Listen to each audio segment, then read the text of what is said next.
Good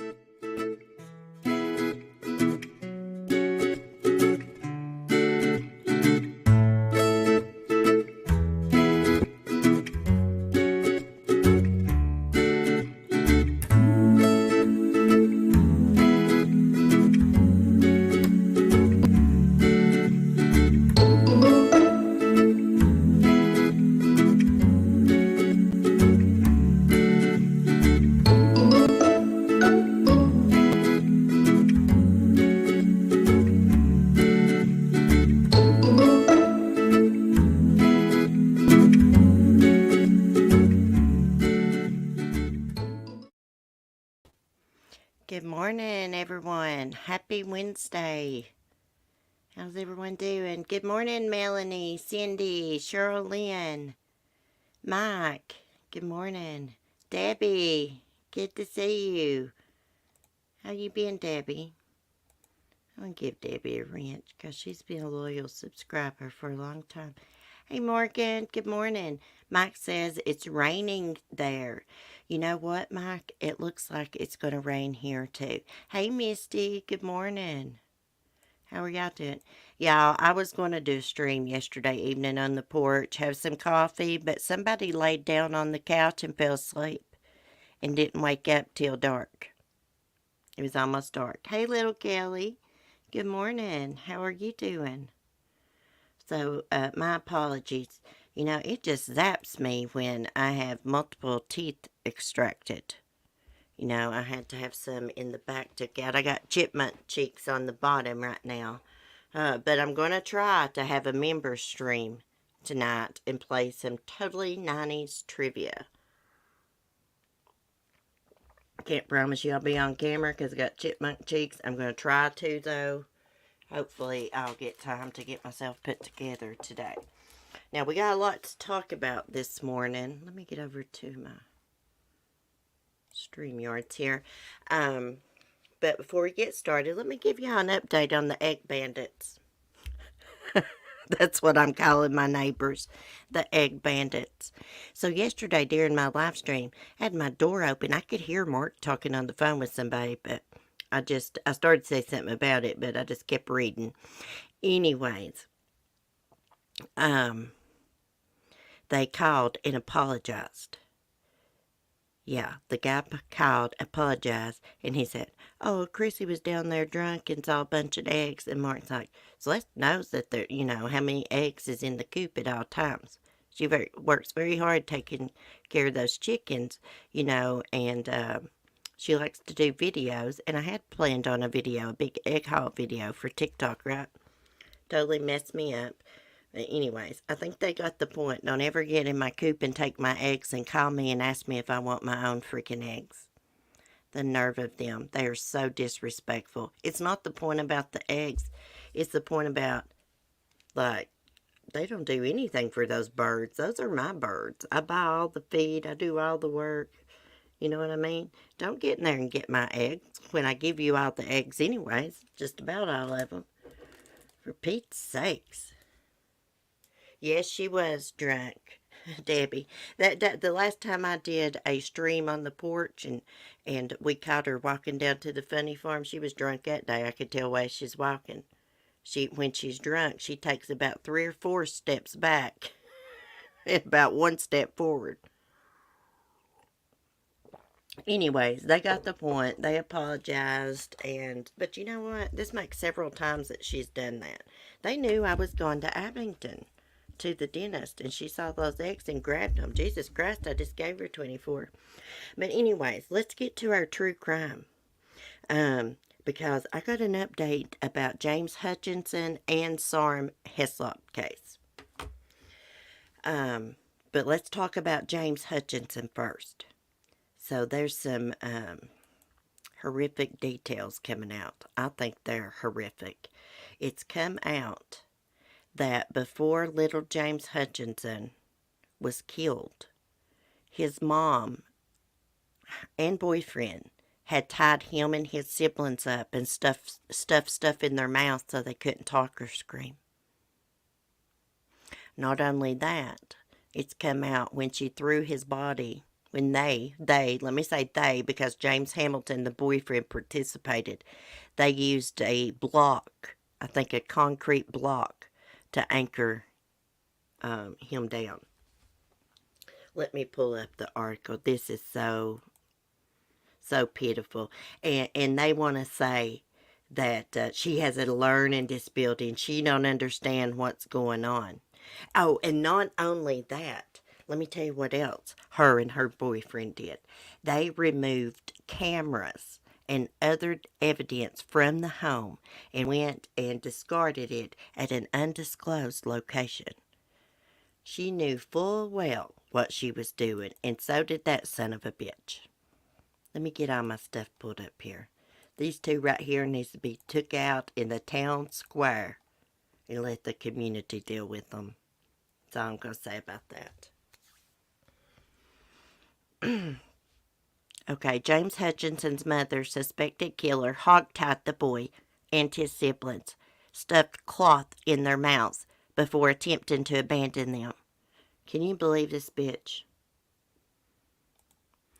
The defendants, accused of killing 6-year-old James Hutchinson, allegedly hogtied the boy and his 2 half-siblings, stuffing cloths in their mouths in the days leading up to the killing. They need to do that bitch that way, and James Hamilton. According to court documents obtained by the Journal News, 29-year-old Brittany Gosney and her boyfriend James Hamilton put the 3 children in a hogtied position, tying or attempting to tie their arms and legs behind their backs, and stuffed cloths in their mouths in the weeks leading up to James's death. Bless their hearts. Brittany told police that she took James and his 2 half-siblings, ages 7 and 9, to a wildlife park in Preble County, Ohio on February 26th or 27th. Then she allegedly tried to abandon all 3 children in a parking lot, but James held on to the car as she was driving away. She dragged and possibly ran him over, killing him. According to police documents, she said she then put James's body in the car with the 2 other children and drove home to Middleton, about an hour away. These kids, ages 7 and 9, had to ride in a car for an hour with their dead brother's body. Just think about that for a moment. Bless their hearts. Bless James's heart, too. She and Hamilton kept the boy's body in the home until about 3 a.m. on February 28th, before driving his body to the Indiana side of the Ohio River, tossing it into the river, according to the Journal News reports. The defendants tied a concrete block to the boy's body before throwing it into the water. The court documents obtained by the news outlet also show that the defendants allegedly removed cameras and other evidence from the home and disposed of the items at another undisclosed location. Hold on, guys. I gotta take a breath. This case takes my breath. When I think about that child holding on to that car door and them kids having to ride with his dead body in the vehicle all the way back home for an hour. Brittany Gosney and James Hamilton were charged with a total of 30 counts, though only Brittany Gosney is charged with murder. Gosney's attorney submitted a not guilty by reason of insanity plea on her behalf, and she is set to appear at a competency hearing next month. Bullshit, this bitch is competent. Now she's going to try to act like she's crazy. And look at the lengths that she went to hide what she had done. They disposed of cameras, other evidence. Most importantly, they threw this youngin's body into the river, anchored with the block. Now let's think about this for a moment. Okay, I know the river's been high and moving really fast. Okay? But if you throwed a kid's body over a bridge like that with an anchor and it fell into the water, wouldn't it stay in the place that it lands at the bottom of the lake? Unless it came untied from the block somehow. I don't know if they really threw him into the river or not. I don't know. And you know something else? Investigators never found any evidence at that Rush Run Park where she said this happened at. They never found any evidence of this happening, no blood or anything. But here's the thing, it had been raining a lot in that area. I don't know, it makes you wonder, are they telling the truth? I don't know, but I know one thing, she's not insane. She's an evil monster, but she's not insane. She had been trying to give her kids away. What she would do, she would call her sister-in-law, want to give her kids away, and then change her mind about it. Somebody should have reported them to the CPS. Somebody calls me trying to give their kids away, things like that. That's going to show me they're not thinking straight, and I'm going to have no choice but to report it. I mean, sometimes you have to report things like that. Like, I don't like being a snitch, but when it comes to children, I don't mind being a snitch because you could save a child from being beat or later murdered. You know, if you see something, say something. Now, I want to look at the chat. Hey, Gabby girl. Poor little guy. I know, it breaks my heart. Hey, Sunnyside. It breaks my heart, y'all. I just see that little feller hanging on to that minivan door, trying to stop his mommy from abandoning him and his siblings. That breaks my heart. Even though she had been torturing these kids, hog-tying them, doing God knows what else to them, probably keeping food from them, he still didn't want his mommy to abandon him and his siblings. Ain't that pitiful? Think about that for a minute. She'd been abusing him and he still didn't want her to leave him. It's so sad. This little boy that lives next door to me looks just like James Hutchinson, but this little boy has blonde hair. Something that I think she kept food from him. I don't know why. I mean, I just have this feeling that she did because one of the teachers said what she most remembered about little James is how when he would win an extra tray at lunch, his face would light up. Now, that could just be because he's a kid and he won something, but that made me think, did he get that excited about it because he didn't get what he wanted to eat at home? More than likely, yeah. I knew she was abusive. They need to hog tie her ass and stick some socks down her freaking throat. Toss her into the freaking river. I shouldn't say stuff like that. I'm sorry, guys. I should be more professional, but I can't help it. And it enrages me and gets me tongue-tied. Thinking about her doing these kids like this. Thinking about that little boy begging his mommy not to abandon him after the bitch tortured him and his siblings. Ugh. Gosh, it breaks my heart and pisses me off at the same damn time. It is awful. It is awful. An eye for an eye.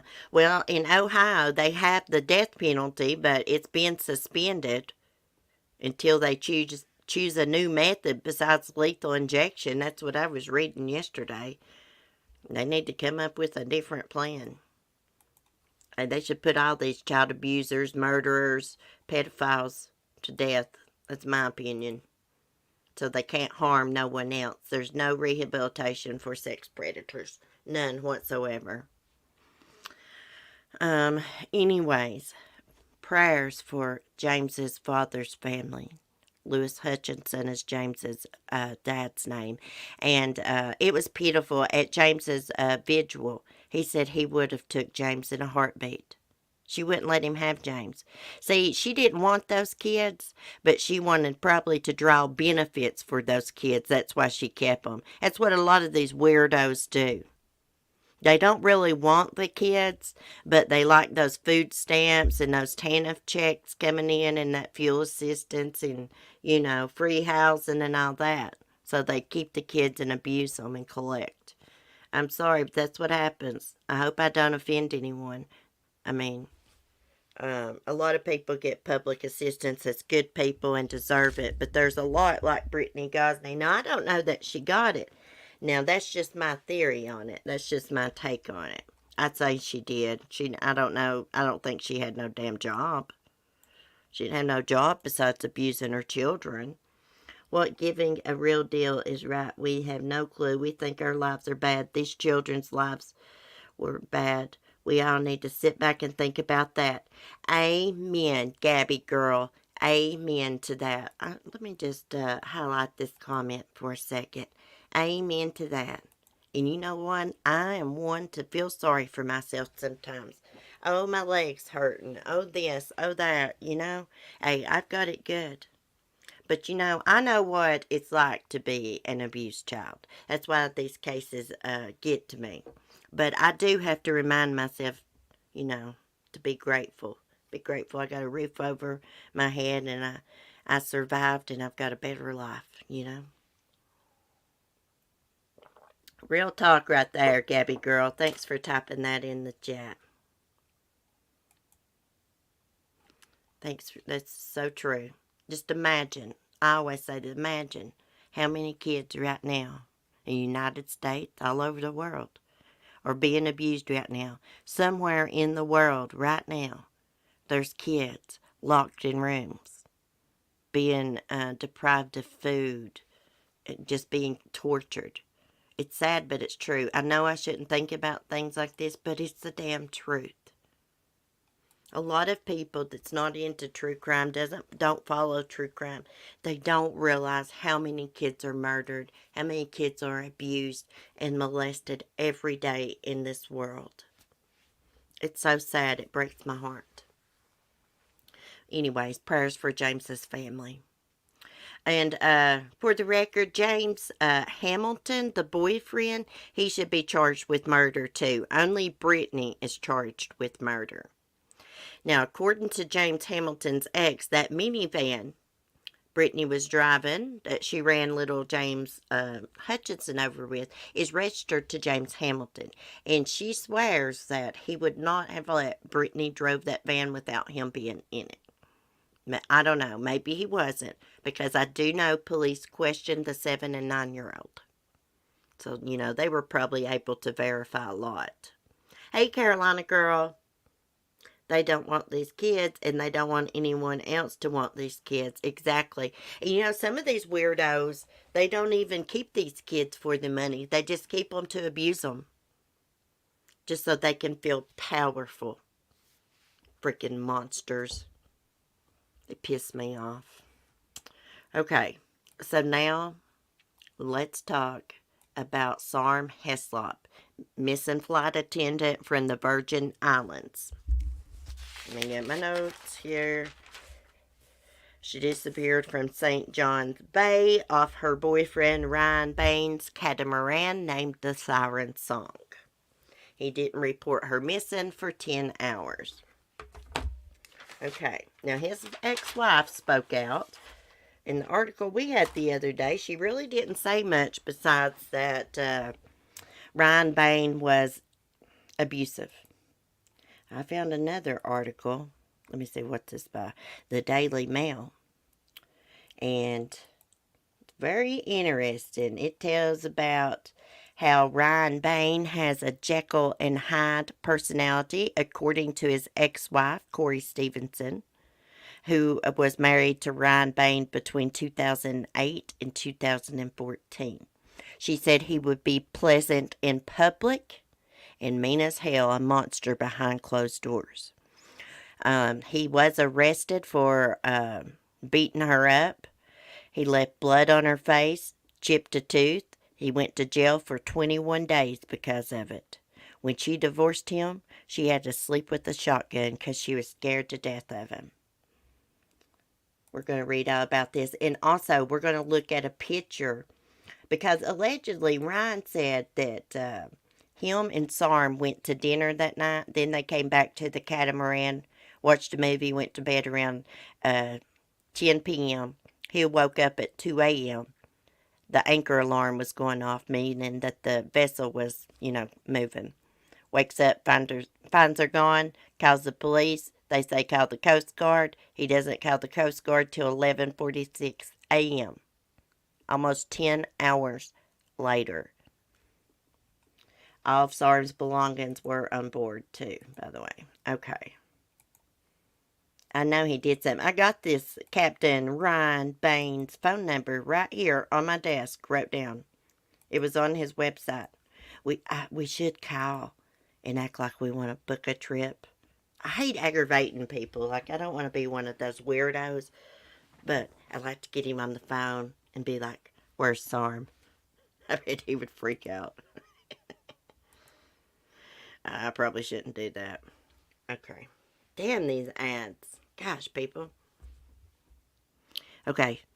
There was never a day I did not fear him. Ex-wife of missing British woman's American boyfriend said he was a Jekyll and Hyde character, and she slept with the shotgun throughout our divorce.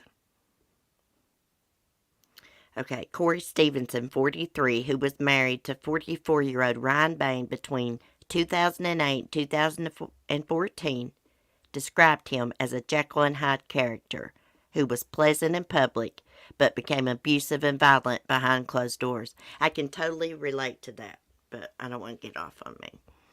The abuse reached a head in 2011 when Ryan attacked Corey at their home in Ohio, leaving her with a blood on her face and a chipped tooth. She reported the attack to police, and he served 21 days in jail for it. See, he has a history of violence against women. While Corey allowed Bain back into the house afterwards, she said there was never a day when I didn't fear him. In 2013, Ryan Bain was jailed again for violating his probation, which ordered him not to see Corey, and the pair divorced the following year.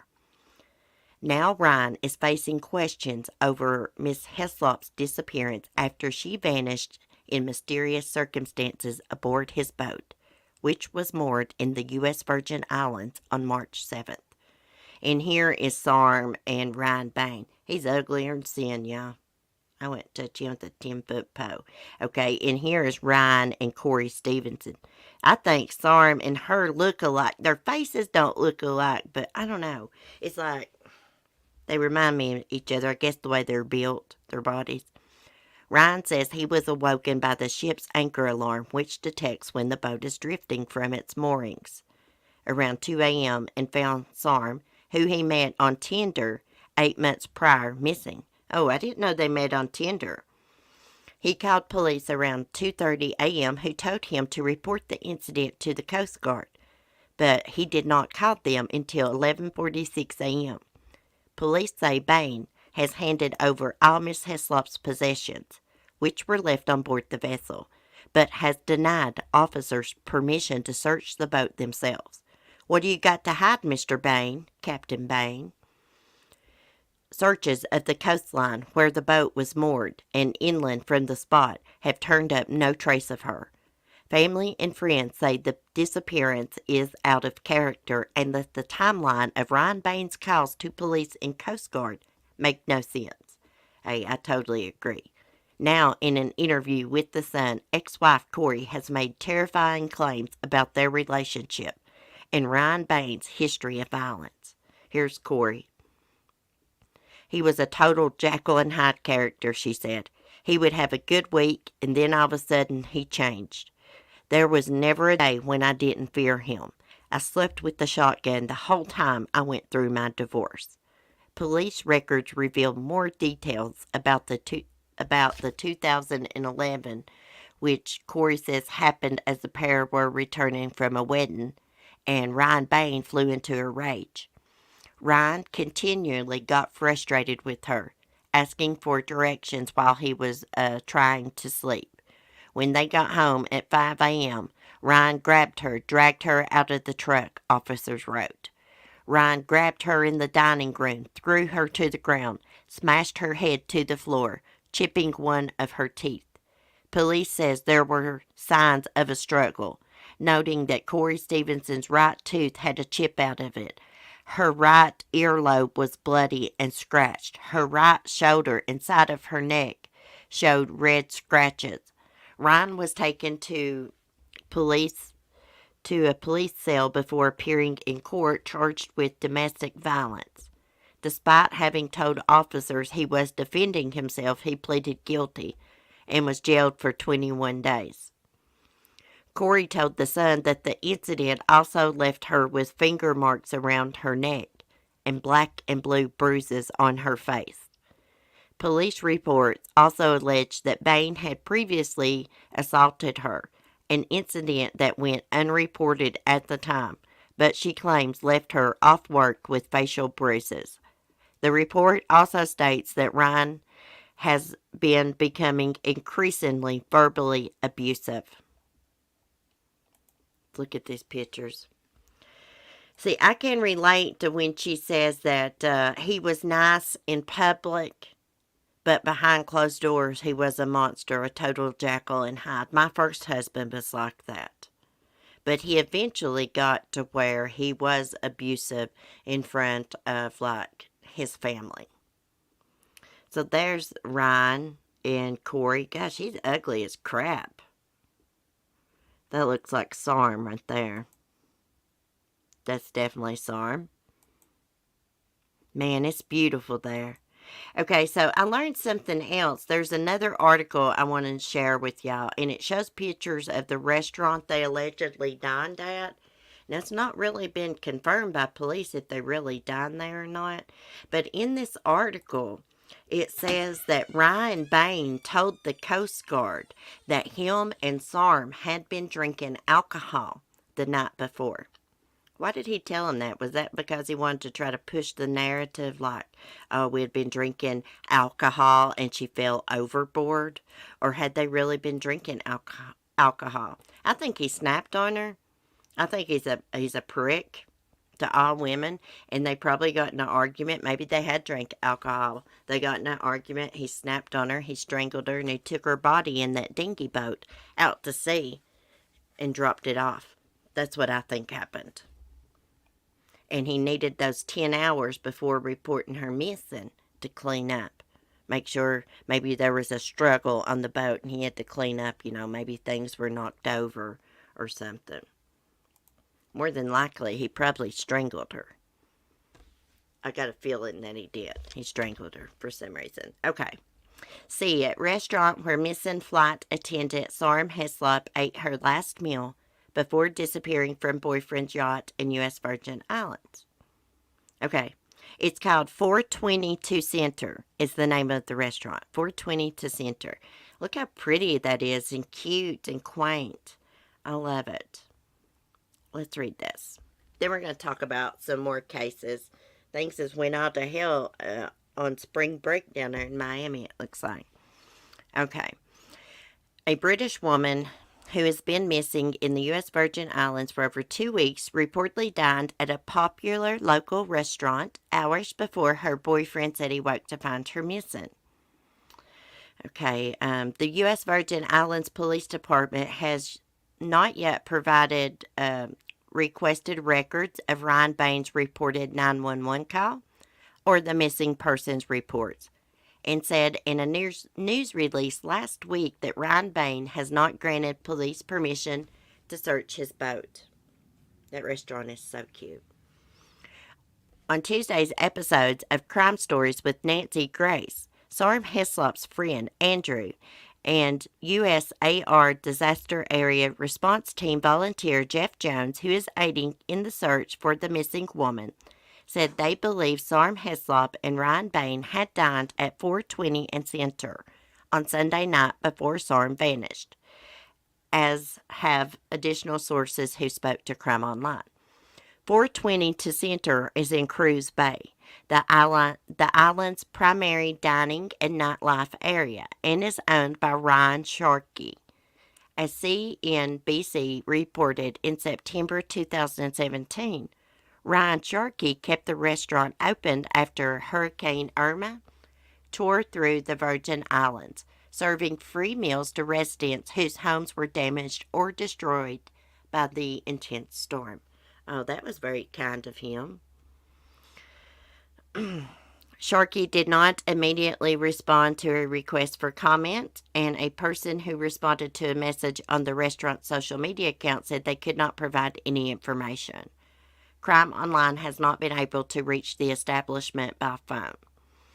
Police have not yet publicly confirmed Sarm's last known location on March 7th before returning to the siren song for the night.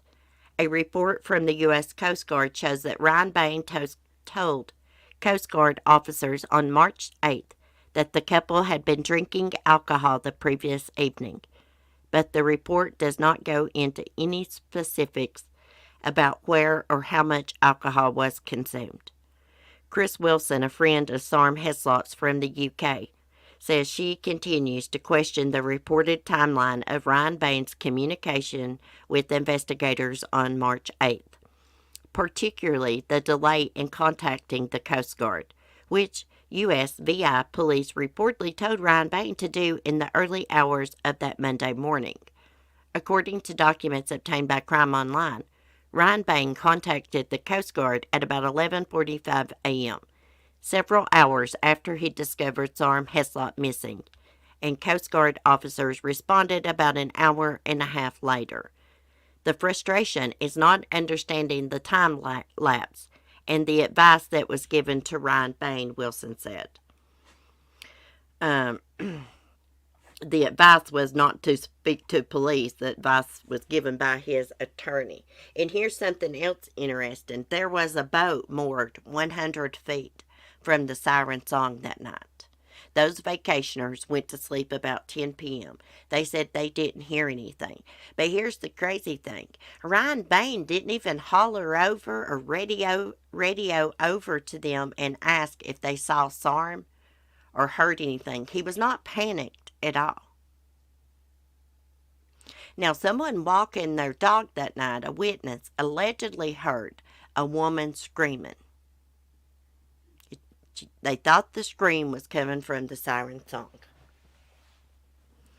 Now, the captain of the boat that was moored next to them, I think his name is David Woody. I know his last name is Woody. He said that Ryan did call him later on, but it was after they had moved to a different location. And, one of the locals was like, hey, we've been trying to get a hold of you. Sarm's missing. And then Sarm's friend called Captain Woody. And then after that conversation, that's when Ryan called him. I just find it strange that, you wake up, your partner, your girlfriend is missing from a boat that's moored out, a good distance away from the bank, and you're not panicked. All of her belongings are on board. Okay, so he did call police, but he didn't do what police said. He didn't call the Coast Guard. He waited 10 hours to do that. Oh, yeah, I know what I was going to say. Captain Woody said that the siren song didn't look like it had been moved overnight. Right? But that doesn't mean he didn't take her body out in that dinghy boat. They could have had earbuds in, sleeping, anything. He could have paddled the dinghy. Who knows? I'm not sure how dinghies work. I'm not familiar with yachts and things like that. But to put the icing on the cake, as they say, we find out this guy has a history of being abusive towards women. Now, a lot of people might say his ex, Corey Stevens, is speaking out to get revenge against him. Maybe she's still pissed off, maybe she didn't get a good divorce settlement. I don't think that's it at all, because this lady has evidence that he was abusive against her. There are police reports. Her tooth was chipped. I don't think she's doing that at all. I think she has spoken out because she knows how violent he can get. She described him as a Jekyll and Hyde personality. I think she believes that he's done something to Sarm. Crap, I can't talk today. Anyways, guys, that's all I have on this case. It's interesting to find out that they met on Tinder. I thought she met him on the island somewhere, while she was there visiting. And also, it was interesting to find out that he said they had been drinking alcohol the night before. Was he trying? Maybe he just told them they were drinking alcohol to make the Coast Guard, think she did fall overboard. Hey, look, The water was calm. If she had fell overboard, they would have found her body. And the water is crystal clear. Could a shark have dragged her body off somewhere? I guess anything's possible. But that's not what happened. He took her and dumped her somewhere. Sure as I'm sitting here. I can't prove it, but I got a feeling he did. Especially knowing he's got a history of violence against women. I mean, when you sleep with the shotgun in your bed, you're really scared of someone. And his ex, Corey Stevenson, that's what she did. She slept with the shotgun. Okay, now let me look at the chat. Hey, Will, how are you? Good morning. Good to see you. Gabby girl, I'm sorry, I just didn't know how all this works. I'm new to this. My work just closed down. I'm just sitting at home. Oh, that's alright. Well, y'all are introducing yourself.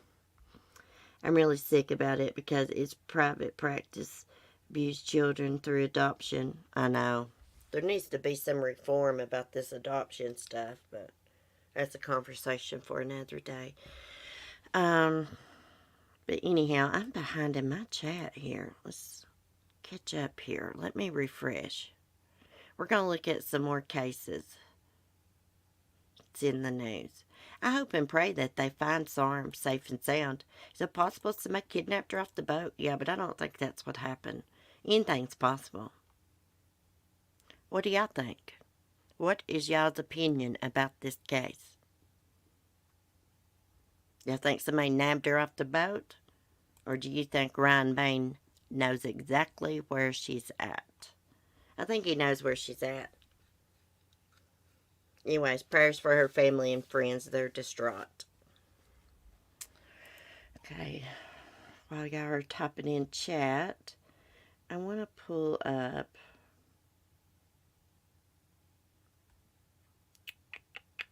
some of this spring break crap. There was a girl that was drugged and raped in Florida on spring break. We got it. Before we move on, we got another update about Sarm. FBI's joined the investigation. Oh, we got Ryan Bain's mugshot. It's a good thing I went and checked before I started moving on here. Let's look at this. Yep, well, that's what I think too. Once an abuser, always abuser. It's like these pedophiles. Once you're a weirdo, you're always one. Okay, so we got his mugshot. I get excited when new information comes through. Yeah, I'm sorry. Okay, breaking. FBI joins investigation into disappearance of Sarm Heslop in U.S. Virgin Islands. We're doing everything we can to get on the boat. We have to have an actual reason. Here's the reason. Here's the reason. The lady disappeared on a boat that's moored out in the middle of the freaking water. All of her belongings are behind. And this guy has a history of violence. Probable cause. Right there. If he don't got nothing to hide, why won't he let them aboard that vessel? If she really did just disappear in the middle of the night and he was asleep, why wouldn't he let them aboard that vessel? It's not a concerned boyfriend right there. Wake up and find your woman gone. You won't even let them search your boat? Piece of shit. Whether he's guilty or not, he's a piece of shit for that. The FBI is assisting the investigation into the disappearance of Sarm Heslop, 40-year-old woman who vanished in the U.S. Virgin Islands earlier this month. The Telegraph reports that federal agents are now aiding the U.S. Virgin Islands police in the search for Sarm Heslop, who was reported missing on March 8th. Heslop's boyfriend, Ryan Bain, told investigators...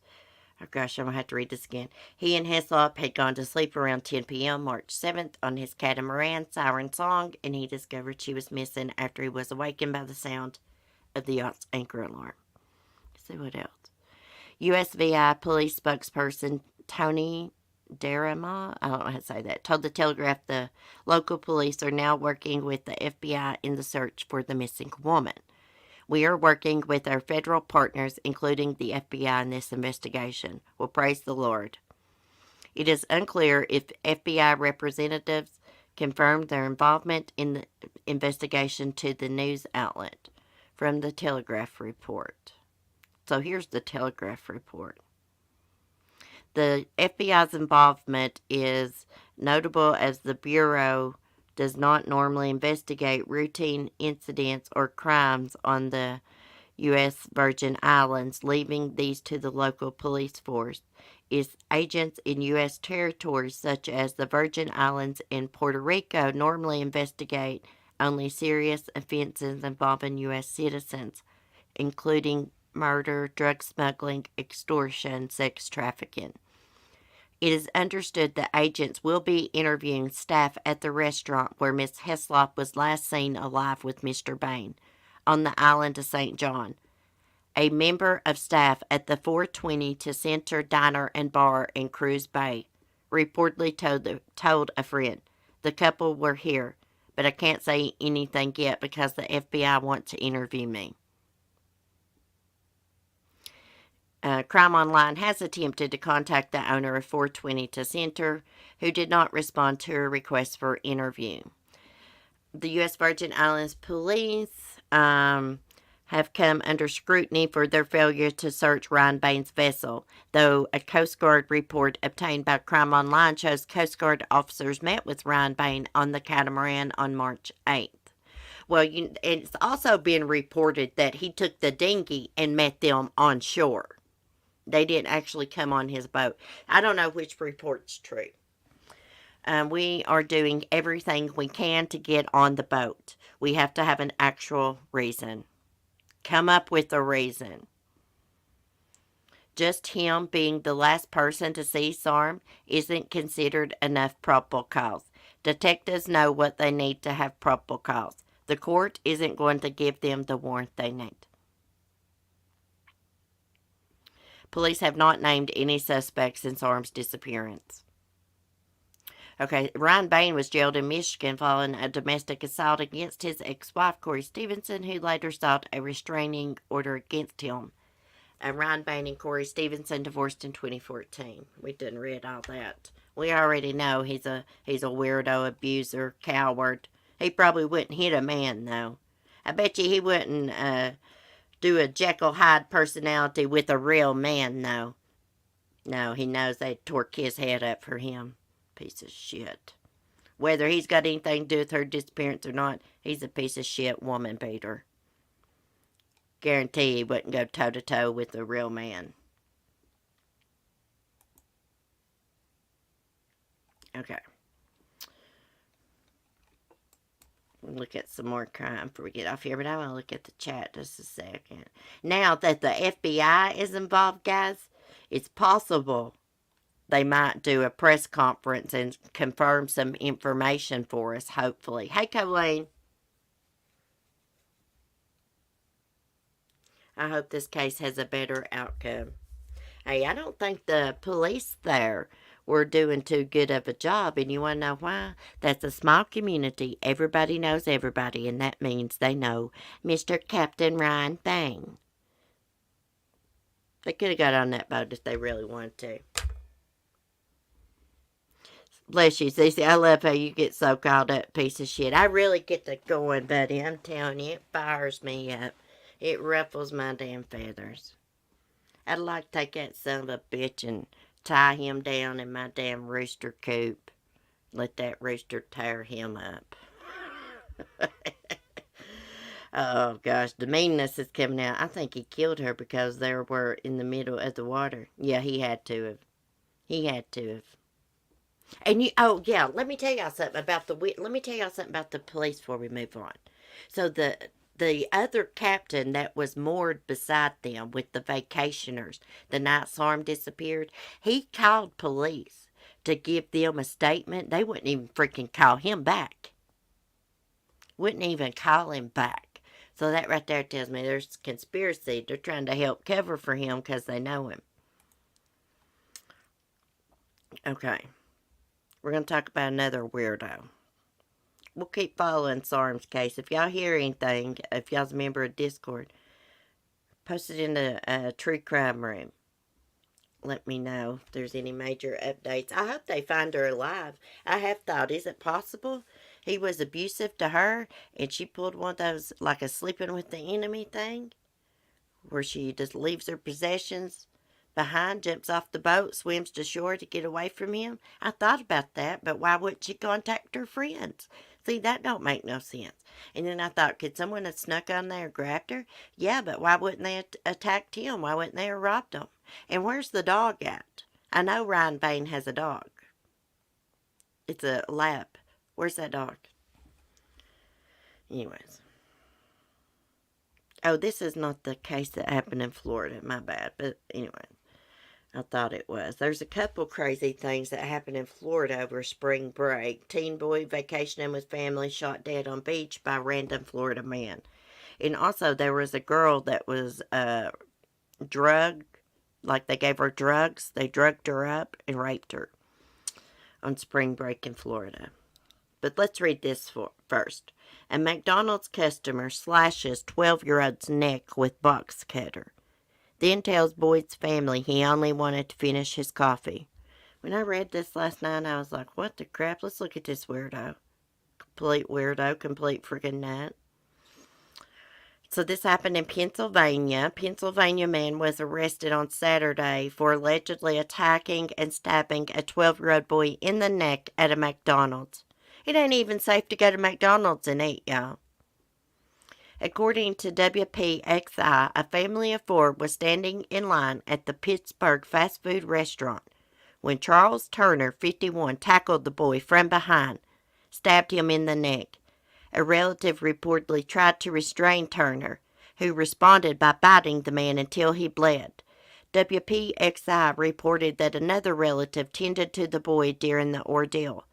2 McDonald's employees also intervened and tried to assist the child before emergency crews arrived. According to Tribune Live, a box cutter with a bloody broken blade was recovered from the McDonald's. After the attack, Turner reportedly paced outside yelling racial slurs before returning inside. Once in the restaurant, the victims' families attempted to question Turner, but Turner claimed he only wanted to finish his coffee and then leave the restaurant, according to a criminal complaint. What a weirdo.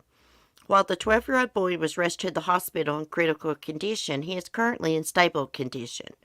The Tribune reported that a family member suffered facial injuries while trying to get the boy away from Turner. I'd have picked up the tray and smashed his freaking head in. Responding officers located Turner inside the restaurant's vestibule. What is a vestibule, y'all? What in the hell is that, a vestibule? Turner allegedly punched an officer in the face as police tried to handcuff him. According to the news outlet, police officers and a bystander had to wrestle Turner to the ground to get his arms behind his back. Once outside, Turner reportedly kicked an officer in the face as he was being put in the police cruiser. Police also alleged Turner yelled slurs and called officers white devils. He reportedly kicked an officer in the chest in the interview room as the officer tried to remove his shackles. What is he? Is he schizophrenic? Is he on drugs, meth, angel dust? What? Investigators said they do not believe Turner and the victim knew one another. However, they have not said whether Saturday's attack was random. I'm wondering if the little boy that was attacked was white or not. Because they said he was, calling the police officers white devils. Turner was charged with attempted homicide, aggravated assault, simple assault, resisting arrest. His bail was denied during Tuesday's court hearing. Well, praise the Lord. He don't need to be out walking on the streets. He needs a mental health evaluation done on his ass. For real. Okay. Here's another weirdo that's attacked a child. Now, this happened in Panama City. Okay, I just wanted to make sure it was sharing. Look at this weirdo. He's high on something. Look at his eyes. Probably meth. A teen boy is dead. Another is injured after police say a Panama City man fired shots at them early Tuesday morning. Christopher Lawrence, Cox, 37, of Panama City Beach, was arrested Tuesday, charged with 1 count of murder, 1 count of attempted murder. According to police, Cox is accused of shooting a teen boy and the teen's stepbrother near the shores of Panama Resort off of Thompson Drive. The names of the victims have not been made public, but authorities said both were 14 years old from Louisville, Kentucky. The boys, who were vacationing in Florida with family, did not know Cox. The incident occurred when the victims crossed paths with Cox on the beach around 1:30 a.m. Officers found the deceased victim lying on the beach with a gunshot wound to his upper body.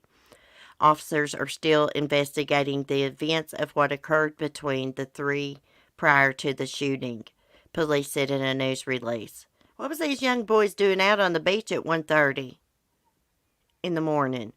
Police said the surviving victim was treated at a local hospital and subsequently released.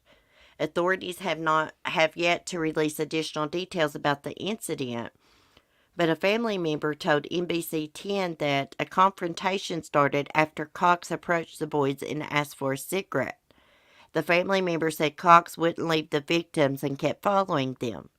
"You better run for the ocean because I'm going to shoot you," Cox allegedly said prior to the shooting. Sounds drunk or high on drugs.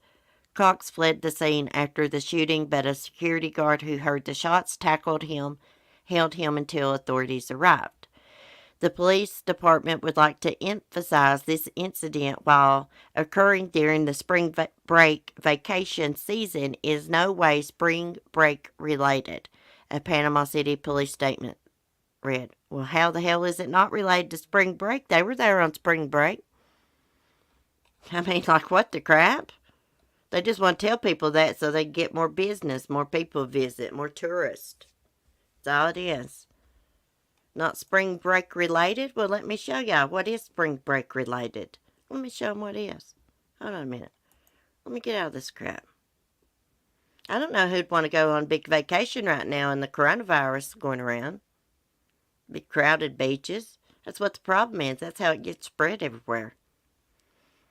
I know people want to go back to living normal life, so do I. But I don't want to get the coronavirus or spread my germs to other people. So let's look at what is spring break related. Let me get it screen sharing. Since they want to stress it's not spring break related, that pisses me off. Because we know it is. I mean, he didn't kill them just because they were spring breakers, I'm assuming. But, I mean, they were there on spring break. So, okay, this young lady was drugged and raped by 2 spring breakers. And they let her die. 2 men are behind bars after police say they drugged and raped a woman who was later found deceased in a hotel room. 7 News Miami reports that 21-year-old Christine Englehart of Pennsylvania died on Thursday inside her hotel room in the Albion Hotel in Miami Beach. Her death is being investigated as a homicide. Oh gosh, let me see if I can say this guy's name. Police arrested Evior Collier, 21, and Dorian Taylor, 24, both of Greensboro, North Carolina, in connection with Englehart's death. According to court documents, the suspects are accused of drugging Englehart, then raping her inside her hotel room.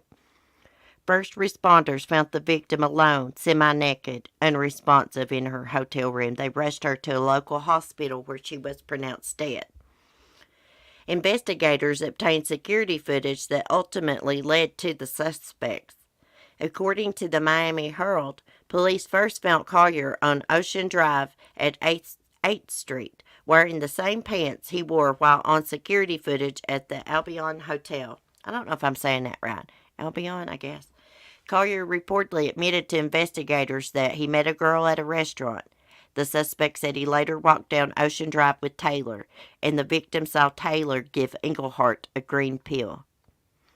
During a Monday morning bond hearing, Miami Beach detective Louise Alsane or something like that told the court that Collier thought the pill may have been Percocet. A green smile Percocet? It must be a Rococet. Pure oxycodone, probably. Maybe it was a morphine pill. The detective added that Collier confessed he walked to the victim's hotel room with Taylor with the intention of having sex with her. The detective testified that security footage on the night in question showed Taylor holding the victim from behind because she was too intoxicated to walk straight. She was actually staggering a little bit, and at one point, co-defendant Taylor held her behind her around her neck, basically keeping her stable. We believe she was either intoxicated or drugged, and she could not give consent for them to actually go with her, the detective said.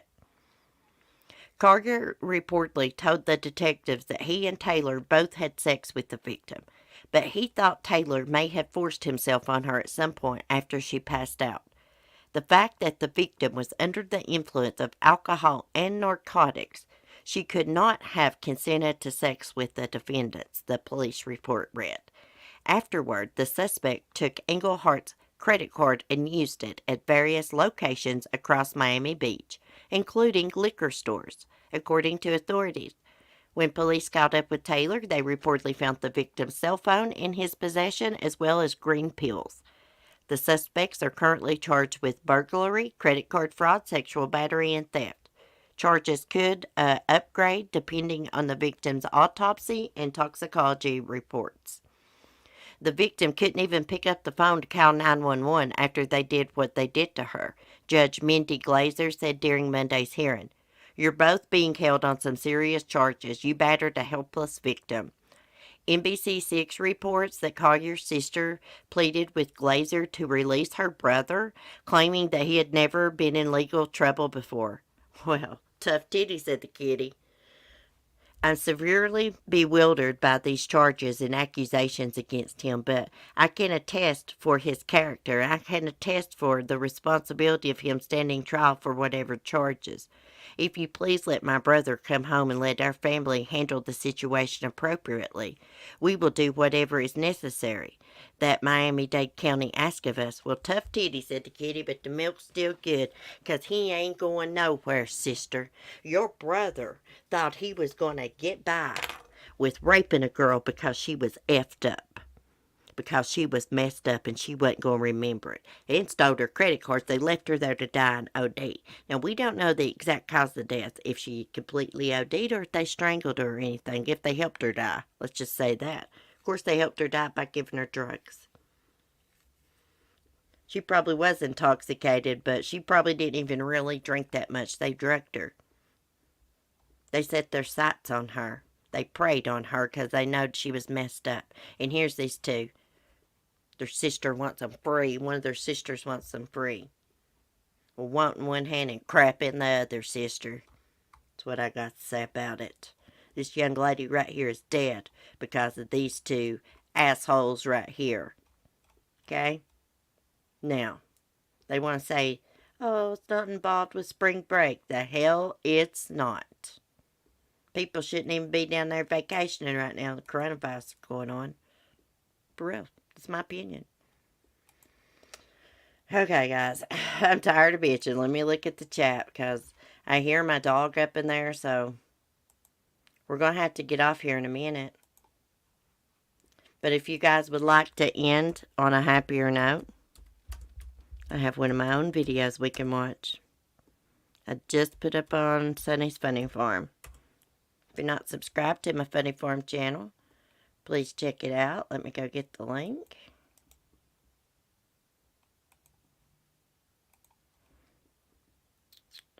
Post it in the chat. Please subscribe to my animal channel. We're trying to get to 1,000 subs so we can get monetized. Okay, let me find my video I put up this morning. Get paused. Let me screen share. Let's watch this and I'll chat with y'all before I leave.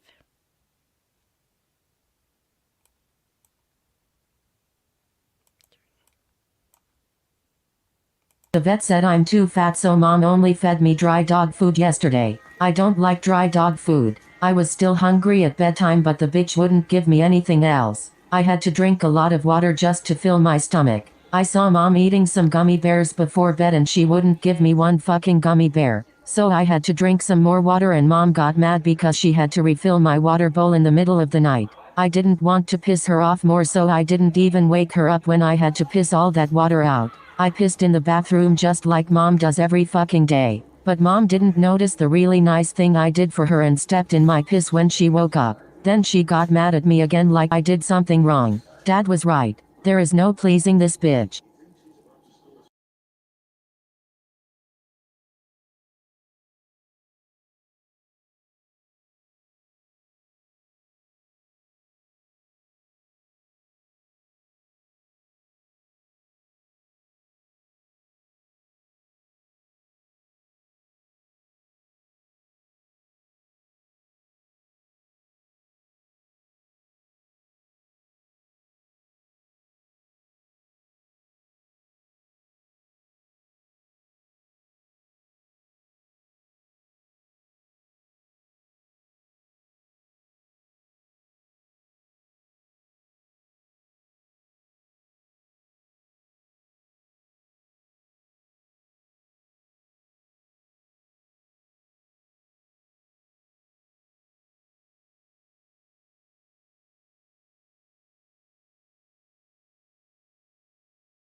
Uh-oh, I was muted. I was muted and I was talking. Sorry. I was telling y'all I would probably see y'all tonight, channel members, for some 90s trivia. I can't swear I'm going to be on camera, but I'm going to do my best to. Um, oh, I guess Shine On couldn't tell me, but I told her good night. Good night, girl. I know it's late there. Melanie says, I watched this video this morning. Some people don't like it when the dogs cuss, but hey, I don't cuss like that. Those are not my clips. I get those from other people, the little voiceover things, you know. I think they're funny. Hope to see you tonight. Yeah, we're going to try our best to play tonight. I'm going to go ahead and set up the stream so I'll have it in my mind. Hey, it's got to be done. We're going to have fun though. I've got us some good 90s trivia picked out and it's multiple choice. Bye, Will. Have a great day. I think he left a long time ago. I'm looking at my StreamYard's chat now. Anyways, y'all have a great day, and I will see some of y'all tonight. Thanks for chatting. Thanks for your support. Be safe, be kind, and peace.